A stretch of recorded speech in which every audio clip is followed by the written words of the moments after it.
پڑھنے کی فضیلت۔ فجر کی نماز کے بعد سورہ یاسین پڑھنا کیسا ہے؟ کیا یہ سنت عمل ہے؟ عبد المطلب انڈیا سے۔ مسند دارمی کی حدیث ہے کہ نبی صلی اللہ علیہ وسلم نے فرمایا جس نے صبح سورہ یاسین کی تلاوت کی تو اللہ تعالیٰ اس کے اس طرح کے الفاظ ہیں کہ اس کے سارے کام پورے ہو جائیں گے، لیکن یہ حدیث سند کے لحاظ سے بہت زیادہ ضعیف ہے۔ فجر کے بعد کون سے کام کریں؟ فجر کے بعد ایک مسلمان کی کیا روٹین ہونی چاہیے، اس پر روشنی ڈالیں۔ ابو حنین کراچی۔ دیکھیں حدیث سے تو یہ بات ثابت ہے کہ فجر کے بعد کا وقت ذکر اللہ کا وقت ہے۔ آپ صلی اللہ علیہ وسلم نے ارشاد فرمایا کہ جو شخص فجر کی نماز کے بعد اسی جگہ جہاں نماز پڑھی ہے بیٹھے بیٹھے اللہ کا ذکر کرتا ہے یہاں تک کہ جب سورج ایک نیزہ بلند ہو جاتا ہے، اشراق کا وقت داخل ہوتا ہے، 2 رکعت پڑھتا ہے تو اللہ اس کو ایک حج عمرے کا ثواب عطا فرماتا۔ تو بہت سارے اسلاف اسی پر عمل کرتے تھے کہ فجر کی نماز کے بعد اللہ کا ذکر کیا کرتے تھے۔ یہاں تک فقہا نے لکھا ہے کہ فجر کی نماز کے بعد تلاوت کرنے سے بہتر ہے ذکر کرنا۔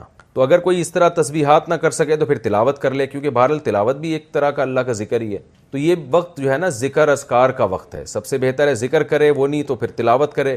تو لیکن واجب کچھ بھی نہیں ہے اس میں، تو اگر آپ فجر سے پہلے کر لیں ذکر، فجر سے پہلے کر لیں تلاوت تو بھی جائز ہے۔ تو شریعت میں آپ کو اس کا اختیار دیا ہے، لیکن فجر کے بعد سونا فوراً یہ بہرحال شریعت میں ناجائز حرام نہ بھی ہو لیکن ناپسندیدہ ہے۔ بہت سارے اسلاف سے اس کی کراہت منقول ہے۔ تو اگر کوئی مجبور ہو تو ایک الگ بات ہے، جیسے کسی کو رات کو نیند ہی نہ آئی ہو اور اس نے صبح 8 بجے کہیں جانا ہے، اب وہ اگر فجر کے بعد نہیں سوئے گا تو وہ آگے نیند پوری نہیں ہوگی، مسائل کھڑے ہوں گے، تو وہ الگ بات ہے، وہ سو جائے۔ لیکن نارملی فجر کے بعد سونے کا معمول بنا لینا یا بلا ضرورت یہ کام کرنا شریعت میں پسندیدہ نہیں ہے۔ بہت سارے اسلاف نے اس کو ناپسند کیا ہے کیونکہ مبارک وقت ہے، اللہ اللہ کرنے کا وقت ہے۔ کچھ نہیں آپ کرتے، ایکسرسائز کر لیں اس وقت، صبح واک کر لیں جا کے، اچھی ہوا ہے، تازہ ہوا ملے گی آپ کو، جاگنگ کر لیں اس وقت جا کے، پورا دن آپ کا اچھا گزرے گا۔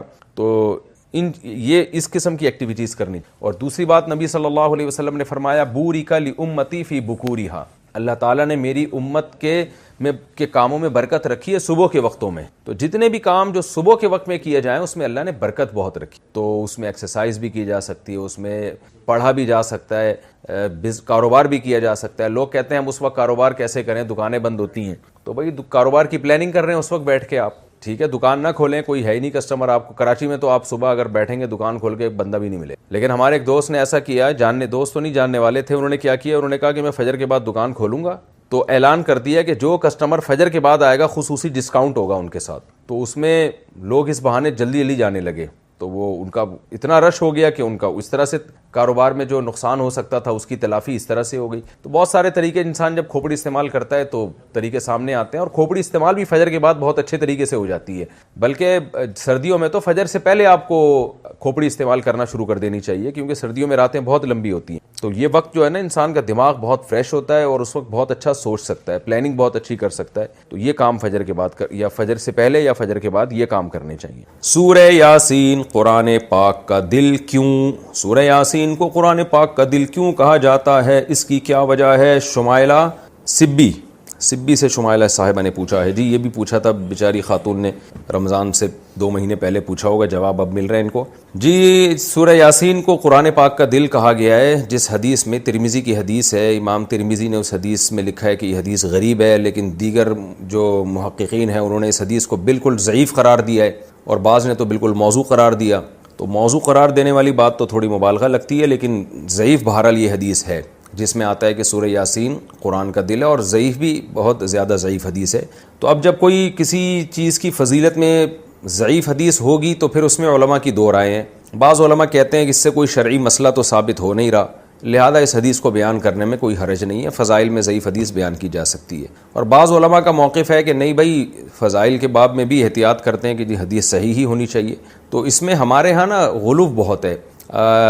بعض لوگ کیا کہتے ہیں، کسی نے سورہ یاسین کی فضیلت میں ضعیف حدیث سنا دی تو بعض لوگ ان کے خلاف کلپ بنا کے ڈال دیتے ہیں، یہ دیکھو ان کو تو پتہ ہی نہیں حدیث ضعیف ہے اور نبی پر بہتان باندھ رہے ہیں، اور دیکھو ان کے پاس علم نہیں ہے۔ تو یہ بھی جہالت کی بات ہے، ضعیف حدیث اور موضوع میں فرق ہوتا ہے۔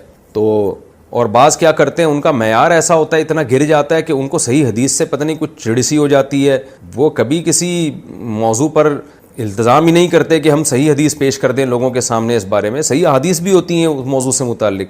تو اس لیے اعتدال کی رائے یہی ہے کہ آپ کا جو موقف ہے آپ وہ بیان کر دیں اور دوسرے پہ طنز نہ کریں آپ۔ تو ہماری رائے یہی ہے کہ جب ہمارے پاس صحیح احادیث سے اتنی چیزوں کی فضیلتیں ثابت ہیں تو ہمیں ضعیف کی طرف جانے کی ضرورت نہیں ہے. تو میرا تو طریقہ یہی رہا ہے کہ بھئی جب سورہ یاسین کے بارے میں جو یہ حدیث ہے کہ قرآن پاک کا دل ہے، یہ صحیح حدیث نہیں ہے، تو میرا موقف یہی ہے کہ اس میں احتیاط کی جائے، نہ بیان کی جائے وہ حدیث. لیکن اگر وہ عالم یہ حدیث بیان کرتے ہیں ممبر پہ سورہ یاسین کی فضیلت میں، تو ان پہ طنز نہیں کیا جا سکتا، کیونکہ کوئی شرعی مسئلہ نہیں بیان کیا جا رہا. کیونکہ سورہ یاسین کا مضمون بہرحال اتنا جاندار، اتنا شاندار ہے کہ اس ضعیف روایت کی تائید اس سے بہرحال ہوتی ہے کہ اس کے مضمون کو جب آپ دیکھتے ہیں تو لگتا ہے کہ یہ واقعی قرآن پاک کا دل ہے. اولم یر الانسان انا خلقناہ من نطفۃ فاذا هو خصیم مبین. نبی کے پاس ایک شخص جو ہے نا قبر کی بوسیدہ ہڈی لے کر آیا اور کہنے لگا اس میں جان کون ڈالے گا. سورہ یاسین میں اللہ نے آخری رکوع نازل کیا کہ یہ انسان جو آپ کے پاس ہڈی لے کر آیا ہے یہ دیکھتا نہیں ہے ہم نے اس کو منی کے قطرے سے بنایا، اور آج یہ ہم پہ اعتراض کر رہا ہے کہ اس بوسیدہ ہڈی میں کون جان ڈالے گا. قل یحییھا الذی انشأھا اول مرہ. آپ اس سے کہتے ہیں وہی جس نے اس ہڈی کو پہلی دفعہ بنایا نا، اسی ہڈی سے پوچھئے، بتائے گی جس نے مجھے پہلی دفعہ بنایا ہے وہ مجھے دوبارہ بھی بنا سکتا ہے. تو ایسے جاندار مضامین ہیں سورہ یاسین کے، تو اس لحاظ سے اس کو دل کہہ دینے میں کوئی حرج نہیں ہے. لیکن بہرحال اس بارے میں جو روایت ہے وہ کافی ضعیف روایت ہے. تو ہمارا طرز یہ ہے کہ جو صحیح احادیث ہیں، جیسے عبداللہ ابن عباس رضی اللہ عنہ سے ایک اثر منقول ہے سورہ یاسین کی فضیلت میں، صبح و شام پڑھنا چاہیے سورہ یاسین کو. تو ایسے صحیح روایات کا اگر ہم التزام کریں تو یہ زیادہ بہتر ہے. پھر کبھی انشاءاللہ میں سورہ یاسین کی کوئی فضیلت اگر صحیح احادیث میں وارد ہوئی ہے تو اس پہ الگ سے انشاءاللہ میں کلپ ریکارڈ کروا دوں. عام طور پر جو صورتوں کے الگ الگ فضائل کے بارے میں جو احادیث ہیں نا وہ ضعیف ہی ہوتی ہیں. عام طور پر صورتوں کے الگ الگ جو فضائل ہوتے ہیں نا، فلاں صورت کی یہ فضیلت، فلاں صورت کی، عام طور پر قاعدہ کلیہ نہیں ہے. بعض صورتوں کی فضیلت پر جیسے سورہ اخلاص کے بارے میں آتا ہے 3 دفعہ سورہ اخلاص پڑھنا ایک قرآن کے برابر ہے. تو یہ تو صحیح حدیث ہے، بھی سیدھے راستے پہ نہیں ہو سکتی. اس کو قانون سیدھے راستے پہ چلا سکتا ہے، لیکن قانون انسان کے بنائے ہوئے قانون بھی ناقص اور نگرانی بھی ناقص. لوگ کیمرے لگا دیتے ہیں، وہ کیمرہ ہی چوری ہو جاتا ہے. تو اس لیے جب تک اللہ کا خوف نہیں ہو، آخرت میں جواب کا خوف نہیں ہو، تو انسان سیدھے راستے پہ چل ہی نہیں سکتا. ناممکن ہے یہ. وہ مشہور واقعہ ہے نا، ایک تو بیان شروع ہی واقعات سے ہو جاتا ہے تو یہ پھر کیا کریں. وہ ایک تقریب میں ایک خاتون کا لاکٹ چوری ہو گیا، بڑا قیمتی لاکٹ تھا. اب میزبان نے اعلان کیا بھائی یہ بڑا قیمتی لاکٹ ہے، اللہ کا واسطہ جو جس کا ہے دے دو. لوگوں نے کہا ایسے تو جو بھی دے گا وہ پکڑا جائے گا، کہ وہ سب کو پتہ چل جائے گا چور ہے، تو چور کا راز بھی فاش نہ ہو اور لاکٹ بھی واپس آ جائے. اس کا طریقہ یہ ہے کہ لائٹ بجھا دو، خوبصورت سا پیالہ رکھو، بھائی جس نے لاکٹ چرایا ہے اس کو اللہ کا واسطہ دو، بولے بھائی چپکے سے اس میں ڈال دو، کسی کو پتہ بھی نہیں چلے گا، لاکٹ بھی آ جائے گا. لائٹ آف کر دی گئی. پہلے تو ڈرایا گیا، سمجھایا گیا، رونا دھونا کیا گیا، بھائی اللہ خیال تھا ترس آ جائے گا چور کو. تو لائٹ بجھا دی گئی. لائٹ کھولا تو دیکھا پیالہ بھی غائب ہے. صحیح. لائٹ آن کی تو دیکھا کہ پیالہ بھی غائب ہے. تو آخرت کا خوف نہ ہونا تو پھر انسان پر کوئی نصیحت اثر نہیں کرتی، اور آخرت کا خوف ہے تو بہت ساری چیزوں سے بچا رہتا ہے. ہمارے ہاں جو مسلمانوں میں کچھ جرائم ہیں، کچھ نہیں بھی تو ہیں نا، بہت ساری ہم میں خوبیاں بھی تو ہیں جو برائیاں نہیں ہیں. وہ کیوں نہیں ہیں؟ آخرت کا خوف، ڈر ہوتا ہے یار، جانا تو ہے نا قبر میں. تو اللہ نے اس لیے حکم دیا مکذبین کو فالو مت کرو. اور ہم صبح و شام جن کو فالو کرتے ہیں وہ مکذبین ہی ہیں سارے. وہ آخرت پر ایمان نہیں ہوتا ان کا، ہوتا ہے تو ایسے کمزور.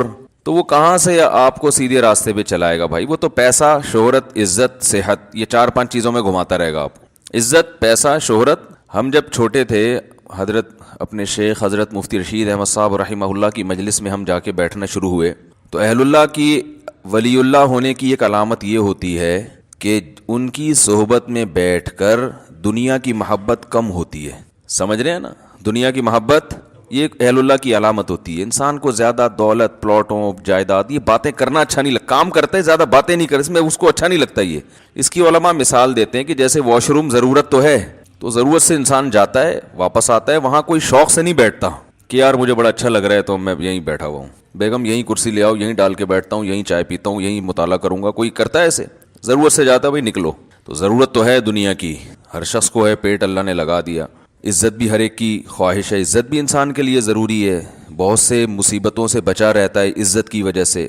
صحت تو بہت ہی ضروری ہے، وہ تو ہم بھی بیانات کر چکے ہیں، اسلام کا حکم ہے صحت کی حفاظت کرو. لیکن ان چیزوں سے دل لگانے کی اجازت نہیں. دل بڑی قیمتی چیز ہے، یہ بہت سوچ سمجھ کے لگایا جائے گا. دیکھو دل ایسے کو دیا جاتا ہے جو دل کو پریشان نہ کرے. کیا خیال ہے؟ بات سے بات نکلتی ہے، موضوع چینج ہو جاتا ہے. سورہ قلم لے کے چل رہے ہیں، لیکن چلو یہ بات بھی تھوڑی سی کمپلیٹ کر دوں. سکون کہاں ہوتا ہے؟ دل میں نا. سائنٹیفک تو دماغ میں ہوتا ہے، میں بھی اس گہرائی میں نہیں جا رہا، کیونکہ بہت سے نا لوگ بیٹھے ہوتے کہتے ہیں بھائی یہ تو دماغ کی ساری، دل کا تو کام صرف پمپنگ کرنا ہے. تو شریعت نے تو ہر چیز کی نسبت دل کی طرف کی ہے نا. دل میں سکون، دل میں غور و فکر کرو. تو اس کی کیا وجہ ہے، یہ ایک الگ ٹاپک ہے. ابھی میں اس پہ چلا گیا نا کہ بھائی اسلام نے دل کو کیوں متوجہ کیا کہ ان کے سینوں میں دل نہیں ہے، یا ان کے دل سخت ہو چکے ہیں. سخت تو اصل میں ان کی کھوپڑی ہوئی ہوتی ہے، دماغ سخت ہو گیا ہوتا ہے، اثر نہیں ہو رہا ہوتا. تو وہ ایک الگ بات ہے، اس کے میں اشکال کے جواب دے بھی چکا ہوں، ابھی میں اس طرف نہیں جاؤں گا. لیکن عام محاوروں میں نسبت دل ہی کی طرف ہوتی ہے. بھائی ہم نے تمہیں اپنا دل دے دیا، اس کے تمہارے دل میں اس کی محبت نہیں ہے. تو اس محاورے میں آپ کی دل سے جو مراد ہوتی ہے، میری بھی فی الحال وہی مراد ہے، تاکہ بات آگے چلے نا. تو سکون کا محل کیا ہے؟ دل. خوشی کا محل کہتے ہیں جگہ. خوشی کس جگہ پہ ہوتی ہے؟ دل میں ہوتی ہے. غم کہاں ہوتا ہے؟ دل میں. کہنا تم نے میرا دل دکھا دیا، تم نے تو آج میرے دل کو خوش کر دیا. تو انسان صبح و شام سکون کے لیے کوششیں کرتا ہے، خوشی کے لیے کوششیں کرتا ہے. تو خوشی کے لیے انسان کی جو کوششیں ہوتی ہیں، تو جب ان کوششوں میں کامیاب ہوتا ہے تو خوشی محسوس کہاں ہوتی ہے؟ دل.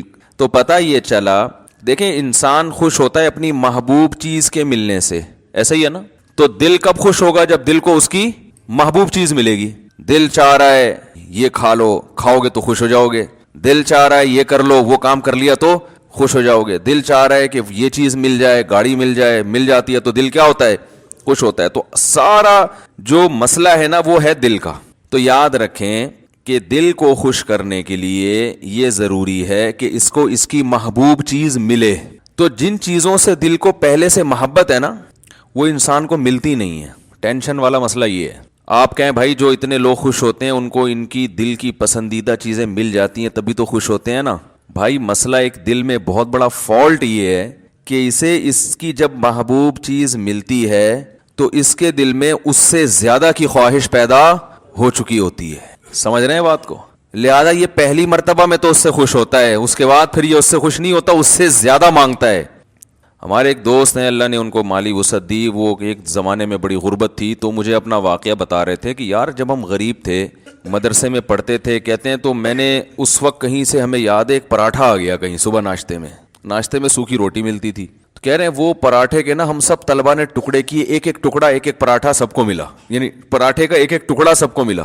کہہ رہے ہیں یار اس وقت اس میں اتنی خوشی سے ہم نے وہ ٹکڑا کھایا ہے کہ اب انڈے مکھن میں وہ مزہ نہیں آتا. وجہ کیا ہے؟ اس وقت غربت تھی، اس وقت پراٹھے کی محبت تھی. یار صبح روٹی کھا رہے ہیں، کسی دن پراٹھا مل جائے تو ایک ٹکڑا ملا تو دل اتنا خوش ہوا جتنا کوئی ڈیفنس کے لیفٹینٹ میں رہنے والا مکھن کباب پہ خوش نہیں ہوتا. تو کہنے لگا یار اب تو سب کچھ مل رہا ہے لیکن وہ خوشی نہیں ہوتی. تو وجہ کیا ہے بھائی؟ جب اس سے کم مل رہا تھا تو دل میں پراٹھے کی خواہش تھی، جب پراٹھا ملنا شروع ہو گیا تو اب خواہشات اس سے. یہ جو بڑے بڑے مالدار لوگ ہیں نا ہمارے، اکثر سیاستدان، سارے نہیں، یہ کباب پراٹھے پہ تھوڑی خوش ہوتے ہیں. ان کو آپ بریانی کھلا دو، ان کو سیخ کباب کھلا دو، ملائی کیا یہ تو غریبوں کے کھانے ہیں. بھئی اب کیا کھانا ہے؟ آپ نے کباب بھی کھا لیے، پراٹھے بھی کھا لیے، آپ نے جو ہے وہ نہاری بھی کھا لی، بریانی بھی کھا لی، برگر بھی کھا لیا، پیزا بھی کھا لیا، ایسی ایسی خوراکیں، ترکی کی ڈشیں آپ نے کھائی ہیں، جاپنیز ڈشیں آپ نے، جو ان کا دل چاہتا ہے کھاتے ہیں، لیکن ان کو اس میں وہ مزہ نہیں آتا. یہ کہتے ہیں وہ جائیدادیں کھلاؤ اب ہمیں. یہ کباب یہ تو ڈیفنس کلفٹن کے عام مالدار لوگ کھا لیتے ہیں. یار یہ کیا ہے؟ اب یہ اتنے ارب پتی بن چکے ہوتے ہیں کہ ان کی نظر میں اب یہ کباب بریانی کی کوئی ویلیو نہیں رہتی. اب جو بڑے بڑے سیاستدان ہیں ان کی خواہش کیا ہوتی ہے؟ بھائی جائیدادیں کھلاؤ یار ہمیں. اور جائیدادیں بھی یہ سرجانی ٹاؤن کی نہیں چاہیے ان کو، یہ چائنا پٹی ہے تو غریبوں کی کرپشن ہے. اور جائیدادیں کچھ اسلام آباد کے کوئی پورا آدھا بحریہ ٹاؤن کھلا دو ہم کو. یہ اگر ان کو نہ ملے تو ڈپریشن میں چلے جاتے ہیں. عجیب مصیبت ہے. انسان ہمیشہ سے یہ حقیقت جانتا ہے کہ دل کی جب ایک خواہش پوری ہوتی ہے تو وہ اس سے بڑے کی خواہش اس میں پیدا ہوتی ہے. تو یہ عجیب بات ہے کہ یہ تو کبھی خوش ہو ہی نہیں سکتا. یہ ایک ایسی حقیقت ہے جس کو ساری دنیا کے سارے ماہرین مانتے ہیں لیکن پھر بھی وہ دنیا سے محبت کرتے ہیں. تو بتاؤ کبھی ایسے دل کو سکون مل سکتا ہے؟ آج آپ کی خواہش یہ مل جائے تو جب وہ ملے گا نا تو اس سے آگے کی خواہش پیدا ہو چکی ہوگی، پھر اس سے آگے کی پیدا ہو چکی ہوگی. متنبی ایک شاعر ہے، اس کا بڑا زبردست شعر ہے، ما قضا احد منها لبانته ولن تها عرب الا الى عربی. اس دنیا میں کبھی کسی نے اپنی حاجت کو پورا کیا ہی نہیں ہے. پہلا شعر میں تو اس نے ایسا کہا کہ جس سے یہ لگا کہ یہ جھوٹ بول رہا ہے، یہ غلط کہہ رہا ہے، کیونکہ دنیا میں لوگ اپنی حاجتیں پوری کرتے ہیں. لیکن وہ کہہ رہا ہے ما قضا احد منها لبانته، کوئی ایک بھی متنفس اس دنیا میں ایسا نہیں گزرا جس کی خواہش اس دنیا میں پوری ہو گئی ہو. تو پہلا مصرع لگتا ہے غلط کہا اس نے، لیکن اگلے میں اس نے ڈیفائن کر دیا کہ کیوں پوری نہیں ہوئی. وَلَن تَهَا عَرَبٌ إِلَّا إِلَىٰ عَرَبِي، ایک خواہش پوری ہوتی ہے وہ دوسری خواہش کو جنم دے کے جاتی ہے. جیسے ایک کھٹمل مارو نا تو کھٹمل کی بو سے، اور پتہ ہے کبھی بھی، یہ ایک جنرل نالج کی بات بتا رہا ہوں، کھٹمل کو کبھی بھی جھٹمل نہ کریں. بعض لوگوں کا نظریہ کھٹمل جھٹمل، جیسی کھٹمل کو دیکھو مل دو، یہ بڑی خطرناک حرکت ہوتی ہے. کیونکہ جب آپ کھٹمل کو ملتے ہیں نا، اس کے جو خون سے اسمیل ہوتی ہے اس سے اور کھٹمل آ جاتے ہیں. تو کھٹمل کو مارنے کے دوسرے سائنٹیفک طریقے اختیار کریں، جھٹمل والا طریقہ اختیار، اس سے اور کھٹمل، سنا ہے مشاہدہ بھی ہے، اور کھٹمل پیدا ہوتے ہیں. تو جتنے مارتے رہو گے وہ آتے رہیں گے. تو وہ دوا وغیرہ چھڑکیں یا کچھ اس طرح سے کریں. تو ما قضا احد منها لبانته ولن تها عرب الا الى عربی، ایک خواہش پوری ہوتی نہیں ہے مگر دوسری پیدا ہو چکی ہوتی. آپ دیکھو نا، بچے کا تو شعور ہی نہیں ہوتا، اس کے تو والدین کی خواہشات ہوتی ہیں، اس کو تو ایک وقتی چیزیں ہوتی ہیں، یہ مل جائے وہ مل جائے. شروع میں کھلونوں کا شوق ہوتا ہے، وہ مل جائیں کتنا خوش ہوتا ہے بچہ، لیکن آپ کو پتا ہے 2-4 دن میں اس کھلونے سے بور ہونے لگتا ہے. اگر بور نہ ہوتا تو والدین ایک کھلونا بچے کو دلاتے، وہ بلوغت تک وہی کام آتا اس کے. کبھی ایسا ہوتا ہے؟ ہر مہینے نیا کھلونا دلانا پڑتا ہے، اور وہ اس کا ڈیزائن بھی چینج ہو اور وہ ٹیکنالوجی میں بھی پہلے سے اچھا ہو. وہی والی اسی ٹائپ کی گاڑی دلاتی، بچے نہیں مانتے، یہ کیا، یہ تو ترقی نہیں ہو رہی.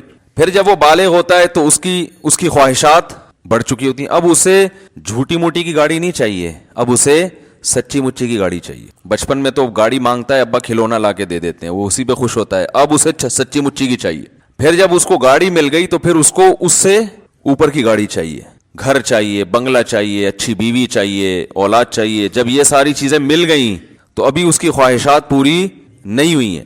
پھر وہ اپنی اولاد کے لیے سوچنا شروع کر دیتا ہے، میری اولاد کو ایجوکیشن چاہیے. کمال کی بات ہے، آپ کو اولاد تو نہیں چاہیے لیکن اولاد کو ایجوکیشن چاہیے. آج کل تو یہ سسٹم چل رہا ہے. پھر اس کو ایجوکیشن چاہیے، پھر یہ چاہیے، پھر وہ چاہیے، ہوتے ہوتے ہوتے ہوتے مر جاتا ہے. اس کی خواہشات ختم نہیں ہوتی. کوئی ایک بھی دنیا میں ایسا نہیں کہ یار میں سارے کام کار سے فارغ ہو چکا، اب میں مر جاؤں تو مجھے غم نہیں ہے. بلکہ جب مرنے سے پہلے سارے کاموں سے فارغ ہوتا ہے تو ایسے خاندانی قسم کے غم لگتے ہیں نا اس کو، وہ غم پچھلے تمام غموں کو بھلا دیتے ہیں. وہ بڑا غم صحت کا، شوگر، بلڈ پریشر، ڈائلیسس پہ آ گیا، وہ سارے غم، بچیوں کی شادی، بیٹوں کی شادی، وہ سب بھول بھلا کے یار یہ گردے کسی طرح سیٹ ہو جائے. مولوی صاحب دعا کرو، ڈائلیسس پہ ہوں، کوئی کچھ گردے کہیں سے ادھار لے رہے ہوتے ہیں. آج کل تو یہ بھی ہو گیا نا اس ڈاکٹر کرتے ہیں اس کا گردہ اٹھا کے ادھر فٹ کر دیا. بھائی ایک صاحب آئے، وہ میں نے فلاں کا گردہ لے لیا ہے. میں نے کہا جس کا لیا ہے وہ تو ایک پہ آ گیا بیچارہ. اب جب اس کو گردے کی اگر اس کا فالٹ نکل آیا تو کہہ رہے ہیں وہ وسیم بھائی سے لے لے گا ادھار. میں نے کہا یہ تو ایسے ہی ہوگا کچھ دنوں میں، پھر ایسے چل رہا ہوگا. بھائی تم ذرا یار 2 گردے ہیں تمہارے پاس ٹھیک ہے نا، ایک ذرا استعمال. ٹیکنالوجی جس اسپیڈ سے ترقی کر رہی ہے نا، تو میرا خیال ہے ادھار قسطوں پہ بھی ملیں گے پھر کچھ وقت کے بعد گردے. تو خیر، تو دنیا میں یہ بھی وہ لوگ ہیں جن کے بیسک جو بنیادی خواہشات ساری پوری ہو رہی ہوں، ان کی بات کر رہا ہوں. جبکہ دنیا میں بہت سے لوگ ایسے ہیں جن کی بنیادی خواہشات بھی پوری نہیں ہوتی. تو بے سکونی بے سکونی بے سکونی. تو بھائی اس کا حل پتہ ہے کیا ہے؟ محبت ایسی چیز سے کرو، یعنی آپ کو آپ کا محبوب نہیں مل رہا نا، آپ کو پتہ ہے یہ ملے گا تو کم بخت اس سے محبت ختم ہو کے اس سے زیادہ چاہیے ہوگا. تو شروع میں ہی انسان اس بات کا خیال کر لے کہ بھائی ایسے سے محبت کرو جس کے چھوٹنے کا امکان نہ ہو. سمجھ رہے ہیں؟ اور وہ ایسی محبت ہو کہ جب وہ ملے تو اس کے رازوں سے پردہ اٹھتا رہے، اس کے جمال سے پردہ اٹھتا رہے، اور اس کے مقابلے میں ساری دنیا ہیچ معلوم ہونا شروع ہو جائے. ایسے محبوب سے اگر آپ کو محبت ہو گئی جس کے نہ چھوٹنے کا غم، اور جس کے کمال، جس کا جمال اتنا زیادہ ہو، لامحدود ہو، کہ آپ اس میں غور کرتے رہیں اور آپ اس میں غور کرتے کرتے کرتے کرتے اس کے راز آپ کے سامنے فاش ہوتے رہے, رازوں سے پردہ اٹھتا رہے, اور آپ اسی کی محبت میں دن بدن ترقی کرتے کرتے کرتے کرتے ایک وقت اس کے پاس پہنچ جائیں, تو ایسے محبوب سے محبت پائیدار بھی ہوگی اور آپ کے دل کے سکون کا ذریعہ بھی بنے گی. تو یہ صرف اللہ کی ذات ہے, صرف اللہ کی ذات ہے. تو ہمارے اندر بہت بڑا فالٹ یہ ہے کہ محبت کرنے سے پہلے یہ تحقیق ہی نہیں کرتے کہ اس سے, دیکھو اگر کوئی ہیروئن سے محبت کر لے, چرس اور ہیروئن جو ہوتی ہے نا, تو آپ کہو گے نا تم بے وقوف ہو, تم نے کس چیز سے محبت کی ہے, کہیں گے نا اس کو. اگر وہ اس موقع پر کہے کہ دل تو پاگل ہوتا ہے جس پہ بھی آ جائے, وہ یہ دلائل, آج کل یہ دلائل چل رہے ہیں مارکیٹ میں. یہ مائک کو کیا ہو گیا یار, اچھا بھلا چل رہا تھا. آج کل جو مارکیٹ میں دلائل چل رہے ہیں نا, بھائی دل تو بھائی جس سے چاہے محبت کر لے, دل پہ کس کا قابو ہے. یہ ڈائلاگ ہیں میڈیا کے ذریعے آپ کو غلط گائیڈ کیا جا رہا ہے. دل پہ انسان کا بڑا قابو ہوتا ہے, بے قابو دل ہیروئنچیوں کا ہوتا ہے, شرابیوں کا, کہ وہ ان کو سوچا نہیں انہوں نے اور ہیروئن چرس سے محبت کرنا شروع کر دی, بیڑا غرق کر لیا اپنا. دیکھو تبلیغ میں جب وقت لگاتے ہیں نا, تبلیغ والے بار بار ایک بات کہتے ہیں جب گشت کے لیے نکلتے ہیں, کہ جیسے ہی کوئی خوبصورت عمارت نظر آئے, کوئی بڑی بلڈنگ نظر آئے, انسان کا دل چاہتا ہے نا کاش میرا گھر بھی ایسا ہوتا, تو فوراً کہتے ہیں فوراً سوچو کہ بھائی مٹی کی دو قسمیں, ایک کھڑی مٹی ایک پڑی مٹی. یہ وہی مٹی ہے جو کھڑی کر دی ہے, ایک دن آئے گا یہ دوبارہ ختم. تو بار بار گشت میں یہ کیوں بتایا جاتا ہے کہ بھائی تم تو نکلے ہو اللہ کی محبت دل میں پیدا کرنے کے لیے, تم اگر اس دنیا سے متاثر ہو گئے, میرا یہ بنگلہ, میری یہ گاڑی, وہ فلاں کی گاڑی, میں امریکہ جماعت گئی تھی, وہاں تو لوگوں کی, دبئی جماعت جائے وہاں تو سارا دن گاڑیاں, غریب آدمی دبئی چلا جائے نا, وہ سارا دن گاڑیاں ہی دیکھتا رہتا ہے بیٹھ کے, ابھی یہ کیا ہے, یہ کیسی کیسی گاڑیاں لے کے. وہاں غریب سے غریب کے پاس ایسی گاڑیاں ہیں کہ جہاں مالداروں کے پاس نہیں ہوتی. تو وہ فوراً بتاتے ہیں بھائی مٹی کی دو قسمیں ہیں, مٹی سے کوئی محبت نہیں کرتا, ایک کھڑی مٹی اور ایک مٹی ہوتی ہے گارے لپائی پتائی کر کے اس کو ذرا ڈیزائن بنا کے کھڑا کر دیا ہوتا ہے. کچھ بھی نہیں ہے, اس کی کوئی حقیقت ہی نہیں ہے, ختم ہو جائے گی. یہ نہیں ختم ہوگی جو بنانے والا, اس میں رہنے والا تھوڑے دنوں میں کہاں جانے والا ہے, مٹی میں. تو باپ بتاؤ اس بلڈنگ سے دل لگانے والا, جس بلڈنگ نے بھی فنا ہونا ہے اور اس بلڈنگ میں رہنے والے کا بھی 4 دن کے بعد جنازہ اٹھنے والا ہے, اس ایسے بے وفا سے محبت کرنے والا دنیا کا سب سے بڑا بے وقوف ہے یا نہیں ہے؟ لیکن آج یہی کام سب سے زیادہ ہو رہا ہے. سب سے زیادہ کمال کا اپنا گھر, ذاتی گھر, میری دیوار, میرا گھر, میرا بنگلہ, میری گاڑی, میرا پلاٹ. تو پاگل ہو بھائی, کیا کرنا ہے؟ ضرورت ہے تو ٹھیک ہے آپ بنائیں, پلاٹ بھی خریدیں, آپ گھر بھی بنائیں, یہ محبت کرنے کی چیزیں تھوڑی ہیں. اور اگر اس سے محبت کرو گے خدا کی قسم ایسی سزا ملے گی, اللہ دل کا سکون چھین لے گا. کیونکہ رسول اللہ صلی اللہ علیہ وسلم نے ارشاد فرمایا, لو کان لابن آدم وادیا من ذهب احب ان یکون له وادیان ولن یملأ فاها الا التراب. کیسے عجیب الفاظ ہیں. فرمایا انسان, دیکھو کیسے نبی نے مثال بالکل سب سے آخر کی دی ہے تاکہ اس سے کم درجے کے جو دنیا پرست ہیں نا ان کو سمجھ میں بات آ جائے. بھائی نبی اگر مثال دیتے کہ جس کے دل میں گاڑی کی محبت ہے تو یہ محبت ختم نہیں ہوگی, جب ایک گاڑی ملے گی اس کا دل چاہے گا کاش اس جیسی ایک اور ہوتی. تو آپ کہتے ہیں اصل میں گاڑی تو ایک چھوٹی چیز ہے نا, وہ بنگلے کی میں تو بنگلے کی محبت, میرا تو بحریہ ٹاؤن خریدنے کا پروگرام ہے. تو نبی نے مثال ایسی دی ہے کہ اس سے آگے کوئی مثال ممکن ہے نہیں. آپ نے فرمایا کہ اگر تمہارے دل میں دنیا کی محبت ہے, تم چاہتے ہو یہ مل جائے وہ مل جائے, اور اللہ نے تمہاری چاہت کے مطابق سونے کا جنگل دے دیا تم کو, تو پھر انسان فوراً سوچتا ہے یار اگر سونے کا جنگل مل گیا نا پھر تو ہمیں کب کوئی خواہش دل میں نہیں رہے گی. سونے کا جنگل مل جائے, بتاؤ. ابھی تو غریب سوچ رہا ہے یار جنگل کی کیا ضرورت ہے, اللہ سونے کا ایک تھیلا ہی دے دے, ایک شاپر میں تھوڑا سا چند ڈلے ڈال کے دے دے تو بس میرے لیے یہ بھی کافی ہیں. ابھی تو یہ سوچ رہے ہو نا بھائی ایک ٹکیا مل جائے بس, مجھے کوئی نہ رکشا چلانے کی ضرورت رہے گی نہ اوبر چلانے کی ضرورت رہے گی, ایک تھوڑی سی اینٹ مل جائے سونے کی. تو نبی نے فرمایا کہ تم ایک اینٹ کی بات کرتے ہو, تم ایک بلاک کی بات کرتے ہو. نبی نے فرمایا میں اللہ کا پیغمبر ہوں, اللہ کا نمائندہ ہوں, میری زبان سے حق کے علاوہ کچھ بھی نہیں نکلتا.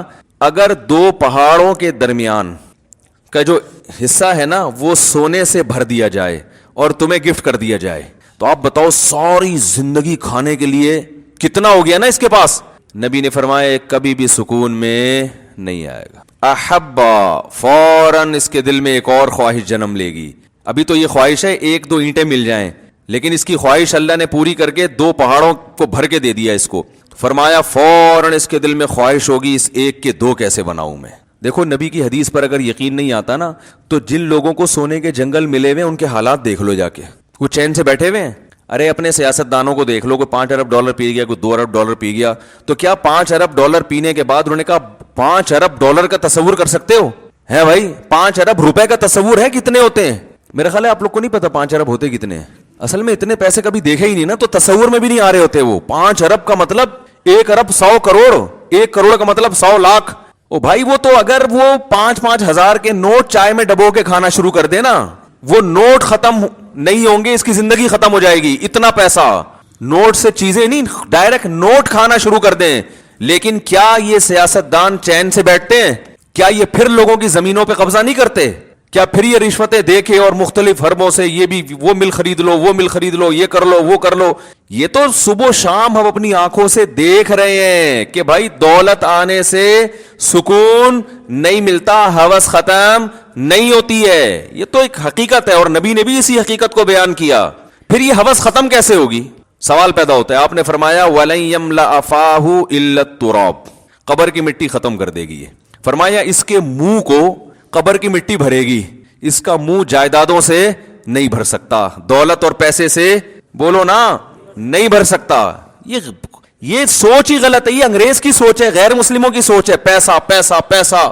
وہی غیر مسلم گورا تھا, مسلمان ہوا, لیکن وہ بیچارے کے اندر جراثیم تو وہی والے تھے نا. مسلمان تو ہو گیا, اب اللہ کرے اب تک تو بہت اچھا بن چکا وہ, لیکن نیا نیا ہوا تو وہ ایک چیز زبان سے بولتا تھا کہ بار بار پیسے کا ذکر بہت کرتا تھا کہ بھائی میں پیسے کے لیے کام کرتا ہوں, میں پیسے کے لیے کام کرتا ہوں, میں پیسے. میں نے کہا بھائی یہ مسلمان ہوا ہے, لیکن ابھی اس میں جو جراثیم ہے نا وہ پوری طرح ختم نہیں ہوئے ہیں, کیونکہ ساری زندگی پیسے میں گزری, پیسے میں گزری. میں نے کہا آہستہ آہستہ سیٹنگ پہ آ جائے گا انشاءاللہ.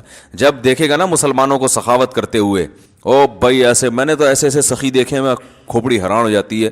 اچھے لوگ بھی ہیں, اچھے تاجر ہیں, ایسی سخاوت غریبوں کو کھلا رہے ہیں. مدرسوں بھی, ابھی اب جامعۃ الرشید میں ایک ہمارے استاذ ہیں, انہوں نے دعوت کی, پتہ چلا اندرون سندھ کتنے مدرسے چل رہے ہیں, غریب ہاریوں پہ محنت کر رہے ہیں. ہزاروں ہندوؤں کو مسلمان کیا جو بالکل پست, اور ان پر پھر اپنا پیسہ لگا کے ان کے لیے مدرسے بنائے, ہاسٹل بنائے. کوئی بڑی سے بڑی این جی او ایسا نہیں کر سکتی جو ایک ایک فرد کر رہا ہے. تو میں نے کہا جب یہ گورا رہے گا نا تھوڑا سا ان لوگوں میں, تو آہستہ آہستہ اس کی سیٹنگ انشاءاللہ صحیح ہو جائے گی. تو ہم حضرت کا بیان سنا کرتے تھے, حضرت کے بیان میں پیسے کی نفی, حالانکہ حضرت کے پاس خود بہت پیسہ تھا. تو لوگ کہتے تھے اتنا پیسہ ہے اور ہر وقت پیسے کی نفی کرتے ہیں. تو حضرت فرماتے تھے کہ دیکھو کشتی, پانی کشتی کے نیچے رہے گا نا تو فائدہ مند ہے, کشتی پانی پہ چلتی رہے گی, اور اگر پانی کشتی کے اندر آ گیا تو کشتی کو تباہ کر دے گا. فرمایا جب تک یہ پیسہ دل کے باہر ہو تو یہ بہت فائدہ مند چیز ہے, اس سے بڑے کام ہو جاتے ہیں, عزت بھی ہوتی ہے, غریبوں پہ خرچ بھی کرتا ہے, بیوی بچوں کو اچھا کھلا دیتا ہے, دین کے لیے بہت کچھ کر لیتا ہے, بڑی سر اٹھا کے جی لیتا ہے انسان. لیکن اس سے محبت کرنے کی چیز نہیں ہے. جہاں یہ دل کے اندر آیا ہے ڈبو دیتا ہے انسان. اب دل کے اندر آیا ہے یا نہیں آیا, اس کی علامت کیا ہے؟ کیا خیال ہے بھائی؟ ایک طرف کہہ رہے ہیں تعریفیں بھی, پیسہ بڑا, جو اچھی چیز ہوتی ہے اس میں محبت تو ہوتی ہے نا بھائی. ارے کیا ہو گیا, آپ کو خود ہی سوال ہونا چاہیے نا دماغ میں, جب اتنا اچھا ہے تو محبت کیوں نہیں کریں اس سے؟ بھائی محبت اتنی کریں جتنا اچھا ہے. ہم بہت زیادہ کرنا شروع کر دیتے ہیں. ہے مسافر خانہ ہے چھوٹنے والا, تو دیکھو جب کوئی سفر میں آپ کے ساتھ ہوتا ہے تو اچھا رفیق مل جائے, آپ کو حکم ہے اس سے محبت کرو تاکہ تمیز سے سفر گزر جائے. آپ اسی سے پھڈا کر کے بیٹھ گئے, آپ کراچی سے پشاور بس میں جا رہے ہو, کوئی بڑا تگڑا سا ماشاءاللہ پشاوری پٹھان بیٹھ گیا آپ کے ساتھ. اب آپ تھوڑا ہیلو ہائی کر کے زندگی گزارو گے نا, آپ نے لڑائی کر لی اس سے, تو وہ سفر آپ کا تمیز سے گزر جائے گا. پڈا کر لیا, گالی دے دی, ہو گریبان ہو گتم گتا, یا تو آپ بولو گے سیٹ میری تبدیل کر دو. وہیں بیٹھے رہو گے تو اس کو بھی, وہ بھی ڈپریشن میں جائے گا, وہ تو نہیں جائے گا وہ نہیں جائے گا. آپ نے پڈا ایسے آدمی سے لے لیا, آپ خود ڈپریشن میں چلے جاؤ گے. اس کا تو اخپل وطن ہے وہ, آپ تو سفر میں جا رہے ہو, آپ آ جاؤ گے ڈپریشن میں. تو آپ کو چاہیے کہ آپ کی ضرورت ہے, جس کے ساتھ بھی آپ دنیا میں سفر کرتے ہو, آپ چاہتے ہو کہ محبت نہیں کر سکتے تو کم از کم پھڈا نہ کریں. پڑوسیوں سے لوگ بنا کے رکھتے ہیں, میں بھائی محلے داری کہتے ہیں نا, بھائی محلے میں رہنا ہے نا, بھر ایک سے پھڈا کیوں کریں بھائی, رہنا تو اسی محلے میں. لیکن ایسا نہیں ہوتا کہ آپ اپنے سینے سے دل نکال کے اس کو پکڑا دو کہ یار تو چونکہ بہت اچھا پڑوسی ہے, یا تو میرا سفر میں بہت اچھا ساتھی ہے. اب آپ نے اس سے عشق کی حد تک محبت کرنا شروع کر دی, سارے راز اس کو دے دیے, اور بس اسی کو راضی کرنے میں پورا سفر آپ نے گزار دیا, فون نمبر دے دیا اور محبت ہو گئی. اب جب جناب اسٹیشن پہ اتر کے وہ جا رہا ہے, یا اڈے پہ اتر کے وہ اپنے گھر جا رہا ہے, آپ پھوٹ پھوٹ کے رو رہے ہیں, یار کہاں جا رہا ہے یار. وہ کہہ رہا ہے بھائی میں اپنے گھر جا رہا ہوں. آپ کہیں یار مجھے تم سے اتنی محبت ہو گئی ہے کہ مجھ سے تو رہا نہیں جا رہا. کہہ گئے تمہارا ہیڈیک ہے بھائی, تمہیں محبت کرنے سے پہلے کم از کم 20 دفعہ سوچنا چاہیے تھا کہ تمہارا اسٹیشن الگ, میرا اسٹیشن الگ. تم کراچی کے ہو, میں پشاور کا ہوں, دونوں میں زمین آسمان کا فرق ہے. یا تم ملتان کے ہو میں لاہور کا ہوں, کہیں کا بھی ہوں, تو بھائی اتنی محبت کرو ٹائم پاس کرنے کے لیے. دن رات ایک کر دیے مجھے منانے میں, مجھے راضی کرنے میں, تو بس دشمنی نہ بولتے. یہی لوگ بھی یہی کہیں گے نا. آپ لاہور جا رہے ہیں, جب ملتان پہ گاڑی رکی تو جو ملتان پہ مسافر اتر رہے ہیں ان سے پھوٹ پھوٹ کے رو رہے ہیں. آپ کیوں رو رہا ہے بھائی؟ یار یہ تو ہمارے ڈبے میں میرے ساتھ تھے, مجھے تو ان سے محبت ہو گئی ہے یار, اتنے اچھے لوگ. بھائی جتنے بھی اچھے تھے, تو آپ کو جب پتا تھا کہ آپ نے لاہور اترنا ہے اور اس نے ملتان اترنا ہے, تو اتنی محبت کرنے کی کیا ضرورت تھی یار؟ آپ تو ٹینشن آپ کی اپنی بنائی ہوئی ہے. اس وقت آپ کو یار دل تو انسان کے بس میں نہیں ہوتا. تو لوگ کہیں گے ہوتا ہے, یہ صرف ڈائلوگ ہوتے ہیں ڈراموں کے کہ دل انسان کے بس میں نہیں ہے. ڈراموں میں بہت اچھا ہوتا ہے, یہ پریکٹیکل لائف میں ایسی کوئی حقیقت نہیں ہے. پھر آپ کو ٹھیک ہے, پھر جو ہیروئن چی کو ہیروئن سے محبت ہو گئی, چرسی کو چرس سے ہو گئی, تو بہت اچھا ہے, وہ بھی کہہ سکتا ہے دل میرے اختیار میں نہیں ہے, تو اس کو کیوں برا بلا کہتے ہو؟ تو دل انسان کے اختیار میں ہے, جہاں چاہے محبت کرے. ہاں یہ ضرور ہے کہ اگر محبت اختیار میں نہیں ہے تو محبت کے اسباب بہرحال اختیار میں ہوتے ہیں, کہ انسان جس چیز کے بارے میں بار بار سوچتا ہے اس کی محبت دل میں آتی ہے, جس کی برائی سنتا ہے بار بار اس کی نفرت دل میں آتی ہے. تو جو محبت اگرچہ غیر اختیاری چیز ہے, لیکن محبت پیدا کرنے کے جو اسباب اور وسائل ہیں وہ اپنے اختیار میں ہوتے ہیں انسان کے. سمجھ رہے کہ نہیں سمجھ رہے؟ تو اب سنیں, یہ سمجھیں اس بات کو کہ جب آپ کو پتا تھا اس کا اسٹیشن الگ, میرا اسٹیشن الگ, یہ الگ جائے گا میں الگ جاؤں گا, تو آپ کو اتنی محبت کرنی چاہیے جتنی افورڈ کر سکیں آپ. تو یاد رکھو, دولت, عزت, صحت, شہرت, یہ تمام کی تمام چیزیں کیا ہمیشہ ہمارے ساتھ رہتی ہیں؟ بولو نا بھائی. بحریہ ٹاؤن کیا ہمیشہ رہتا ہے؟ آج تک کسی کے ساتھ رہا یہ؟ کیا بحریہ ٹاؤن کے اونر کا جنازہ نہیں اٹھے گا؟ کیا جو بڑے بڑے بلڈر ہیں, بلڈنگ بنانے والے, وہ مرتے نہیں ہیں کیا؟ جب وہ مرتے ہیں تو جن کو انہوں نے بیچی ہے وہ کیوں نہیں مریں گے؟ وہ کیسے زندہ رہیں گے بھائی؟ پتہ نہیں کیسے کیسے دنیا میں بادشاہ آئے ہیں, وہ نہیں رہے بھائی اس دنیا میں. تو یہ تو, اور پہلے تو عمریں بھی لمبی ہوتی تھی, اب تو ہو گئے 50 60 سال کے تو بندے ہیں اب, اور اس میں بھی انجوائے کرنے کی جو عمر ہے وہ 50, بہت زیادہ 55. اس کے بعد ڈائلیسس, وہ چونکہ انجوائے اتنا زیادہ کر لیا ہوتا ہے کہ اب جو ہے نا وہ شوگر ہو جاتی ہے, اتنا میٹھا کھا لیا ہوتا ہے. ڈاکٹر کہتے ہیں میٹھا کھانے سے شوگر نہیں ہوتی, میٹھا کھانے سے نہیں ہوتی, لیکن میٹھا کھانے سے ویٹ تو بڑھتا ہے نا. تو ویٹ بڑھنے سے بہرحال شوگر, تو چلو اس طرح نہیں ہوتی تو اس طرح ہو جاتی ہے, بہرحال ویٹ بڑھنے سے شوگر ہو جاتی ہے, ٹینشن سے شوگر ہو جاتی ہے. تو اتنا لائف کو انجوائے کر لیا ہوتا ہے کہ وہ تو اب تو جلدی چلے جاتے ہیں لوگ, اور جو زندگی بھی ہے وہ بھی ایسی بیچاروں کی قسم پرسی میں گزرتی ہے. تو اس لیے اسلام نے ہمیں کہا کہ بھائی آپ ان چیزوں سے اتنا دل لگائیں, ایک تو جتنا ان کے ساتھ رہنا ہے, دوسرا جتنا دل لگانا افورڈ کر سکیں آپ, ٹھیک ہے نا. تو اس لیے علماء نے ایک علامت بیان کی ہے کہ دل میں دنیا کی اتنی محبت تو کسی حد تک ضروری ہے جو دنیا کمانے میں مدد دے. بالکل ہی اگر ختم ہو گئی تو پھر انسان معاشرے سے کٹ جاتا ہے. بعض ہوتے ہیں سست, شوق ہی نہیں ہے تو نہ وہ دکان پہ بیٹھتے ہیں, جب دکان پہ نہیں بیٹھ رہے تو بے روزگار ہوتے ہیں, بیوی بچوں کا خیال نہیں کرتے. تھوڑی سی تو ایک موٹیویشن کے لیے کچھ نہ کچھ حرکت ہونی چاہیے, لیکن اتنی زیادہ. اور یہ ٹینشن جب آپ لوگے تو اس کا نقد فائدہ یہ ہوگا, اللہ تعالی حدیث میں آتا ہے جعل اللہ شملہ, وہ کیا ہے, جمع لہ شملہ, تمام فکروں کو اللہ بند کر دے گا, آپ کی ختم کر دے گا. وَأَتَتْهُ الدُّنْيَا وَهِيَ رَاغِمَةٌ, اور دنیا ناک رگڑتے ہوئے آئے گی. دنیا آپ کے پیچھے بھاگے گی, آپ دنیا کے پیچھے نہیں بھاگو گے. یہ فائدہ ہوگا دنیا میں, کام بھی بنیں گے, سب کچھ ہوگا, کسی سے پیچھے نہیں رہو گے انشاءاللہ. اور سکون ایک الگ, وہ سکون جس کے لیے لوگ دنیا ماری ماری پھرتی ہے. تو بھائی دنیا سے محبت انسان کے سکون کو تباہ کر دیتی ہے. دنیا سے محبت کرنے کی چیز نہیں ہے. میں جلدی سے واقعہ سنا کے فوراً ٹاپک پر آتا ہوں. تو میں بتا رہا تھا ہمارے حضرت سے جب ہم یہ سنا کرتے تھے نا, بار بار میں کہتا تھا کہ اللہ والے کی علامت یہ ہوتی ہے کہ اس کے پاس بیٹھ کر دنیا کی محبت کم ہو جائے. تو حضرت کے پاس پیسہ بہت تھا, لیکن وہاں بیٹھ کے پیسے ویسے کی چاہت ختم ہو جاتی. حالانکہ حضرت کی گاڑی ایسی تھی, کویت کے شہزادے سے خریدی تھی, ایسی گاڑی میں نے اب تک نہیں دیکھی ہے یہاں. لیکن یہ کہ محبت نہیں تھی. وہ نقصان ایک دفعہ بہت کروڑوں روپے کا حضرت کا نقصان ہوا تو کچھ بھی نہیں, آرام سے رات کو سوئے. آپ کو پتہ ہے صدر ضیاء کے دور میں الائنس والے آئے تھے, ان کے مزاربت کا کام شروع کیا تھا, تو لوگوں کے کروڑوں روپے لے کے غائب ہو گئے تھے وہ. تو اس پہ جن لوگوں کا نقصان ہوا نا, کوئیوں کو ہارٹ اٹیک ہوا, کئی برین ہیمریج سے مر گئے. تو ہمارے حضرت کا بھی بہت بڑا پیسہ اس میں ڈوب گیا تھا. تو حضرت کو تو کچھ بھی نہیں, حضرت نے ایسے ہاتھ جھاڑا, چلو ویسے بھی مسافر خانہ ہے, مرنا تو ہے, کھانے کو تو مل رہا ہے نا بس. تو جب حضرت کو اطلاع ملی نا فلاں کا بھی انا للہ ہو گیا, اب دیکھو اللہ کے بندو, تمہیں روٹی مل رہی ہے یار, تم سونے کی, تم سے گھر کسی نے نہیں چھینا, چلو ذاتی گھر نہیں تو کرائے کا تو ہے نا, طبیعت سے دوپہر کو بھی سوتے ہو, رات کو بھی آرام سے آ کے سوتے ہو, صبح اٹھتے ہو, پھر ناشتہ کرتے ہو, نکلتے ہو, یہ تو لائف تو یہ ہے, ساری چیزیں تو مل گئی آپ کو. اور اے بھائی یہ جو بڑی بڑی نعمتیں, یہ روٹی ہے سب سے پہلے, کیونکہ بھوک دیکھی نہیں ہوتی نا, اس لیے وہ ایسے مزے لگ گئے ہوتے ہیں کہ وہ بھوک کا پتہ نہیں ہوتا بھوک ہوتی کیا ہے.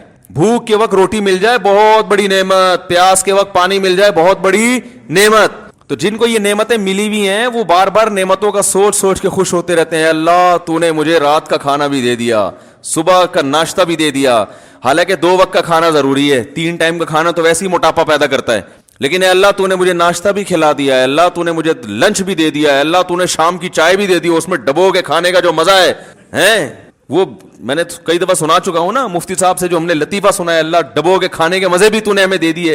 او بھائی اب چھن گیا, ادھر ڈوب گیا, ادھر ڈوب گیا, یہ تو گریبیاں ہیں, گریبی نہ ملے کوئی ٹینشن میں آتا ہے. بھائی آپ ہوٹل میں گئے, بیرے سے آپ نے کہا یار ایک نہاری لے کر آؤ, وہ لے آیا, آپ نے خوب ڈبو کے سرید بنا کے کھایا, اس میں آپ نے کہا سر وہ پیٹ بھر گیا, کھانا کھا لیا, گریبی, اس نے کہا یار سر آپ لیٹ آئے ہیں, گریبی ختم ہو گئی. آپ ٹینشن میں آؤ گے, ڈپریشن میں, ہائے یہ کیا ہو گیا, آپ پلیٹیں اٹھا کے پھینک رہے ہو, یار میں خودکشی کر رہا ہوں, گریبی ختم ہو گئی, گریبی. وہ بولے گا بھائی اگر تم نے پیسے دیے تھے, میں پلیٹ ہی لا کے نہ دیتا تو سمجھ میں آتا ہے, گریبی کا تو مطلب ہی گریبی ہے, ملے ٹھیک ہے, نہیں ملے تو بھی ٹھیک ہے. تو بھائی جان مسئلہ یہ ہے کہ نبی صلی اللہ علیہ وسلم نے ارشاد فرمایا, جس کو 2 وقت کھانا پیٹ بھر کے مل گیا, جسم کسی بڑی بیماری سے محفوظ, اور رات کو سر چھپانے کے لیے جگہ مل گئی, تمیز سے سو سکے, وہاں پہ آنا, نیند والی جگہ ہو, گرمی سردی سے بچنے کا انتظام ہو, مچھر ہو تو ان سے بچنے کا انتظام ہو, نیند یعنی اصل میں ضرورت نیند ہے, اور 4 دیواری ہے جہاں آدمی عزت کے ساتھ سو سکے, رہ سکے. سفید پوش آدمی کو 4 دیواری چھوڑ سڑک پہ نہیں سو سکتا نا وہ. تو نبی نے فرمایا جس کو یہ 3 نعمتیں مل گئیں تو گویا پوری دنیا کی دولت سمیٹ کے اللہ نے اس کو دے دی ہے. اب اگر اس کو ٹینشن ہو رہی ہے نا, یہ اس کا فالٹ ہے, یہ اللہ کا قصور نہیں ہے, یہ ہوس ہے.